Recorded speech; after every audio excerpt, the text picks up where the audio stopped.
ஜப்பான்காரன் என்னென்னமோ கண்டுபிடிக்கிறான். நான் எதை கண்டுபிடிச்சிட்டு இன்றைய சமையல் ஜப்பான் சிக்கன், ஒயிட் சிக்கன். நம்ம செம்மையா சமைக்கிறோம், பயங்கரமா ருசிக்கிறோம். வாங்க போலாம். என்னப்பா இது சமைஞ்சிருக்கு சமைஞ்சிருக்கு சமைஞ்சிருக்கு சமைஞ்சிருக்கு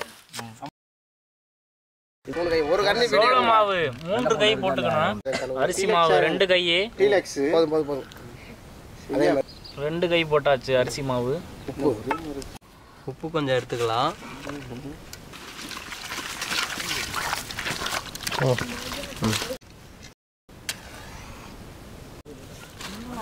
எண்ணெய் ஊற்றிக்கலாம்.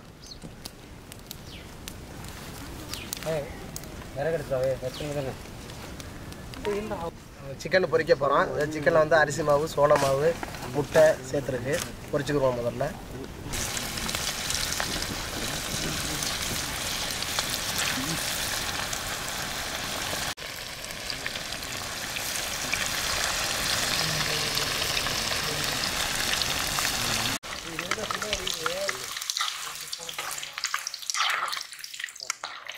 ஒரு நேரமாக வந்தோடனே எடுத்துக்கலாம். என்னப்பா சிக்கனு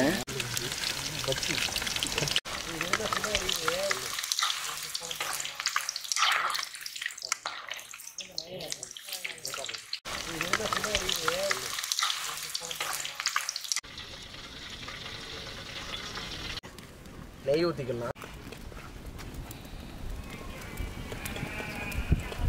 புதுசாக நறுக்கல பூண்டை போட்டுக்கலாம். நீங்கள் எண்ணெய் போட்டுக்கலாம். இல்லை இதை போடுவோம். பூண்டு பொன்னிறமான மில்க் ஊற்றிக்கலாம்.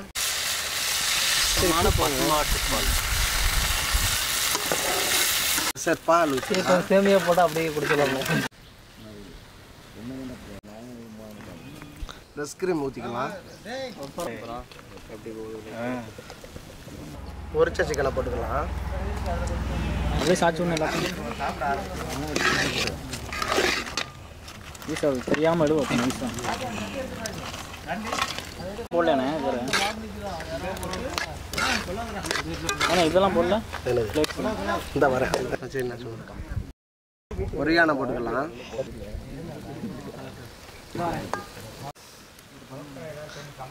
சில்லி ஃப்ளாக்ஸ் போட்டுக்கலாம். பிளாக் பெப்பர் போட்டுக்கலாம். போட்டுக்குவோம்.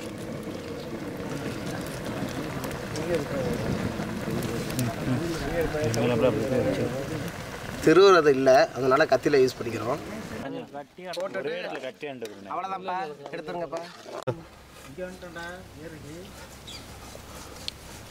White chicken ready.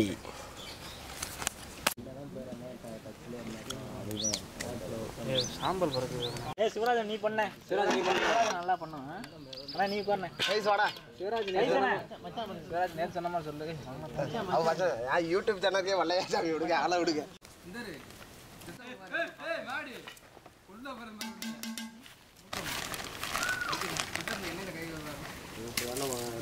Japan chicken இன்னைக்கு ஒரே கெட்டி ஆயிடுச்சு.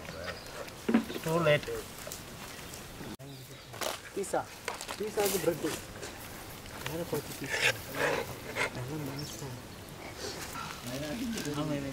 சிக்கன் ஒரே வெள்ளையாக இருக்கு. ஒயிட் சிக்கன் சொல்லு. ஒயிட் சிக்கன் இது பேர். என்னென்ன போட்டு பண்ணான்னு சொல்லு. சொன்னேன் என்னென்ன போட்டு பண்ணான்னு தெரியாதே. சூம் பண்ணு சூம். பெரிய பீஸ் எல்லா இதுக்கும் வீடியோ இருக்கு. ஒயிட் சிக்கன் லைட்டாக சூம் பண்ணால் பார்ப்போம். ஓகே நான் பர்ஃபெக்டாக பீஸ் தான் கூட இருக்குது. இந்த ப்ரெட்டில் வச்சு சாப்பிட்டோம்னா வேறு லெவலில் இருக்கும். அண்ணா சாப்பாடு ட்ரை பண்ணி பாரு.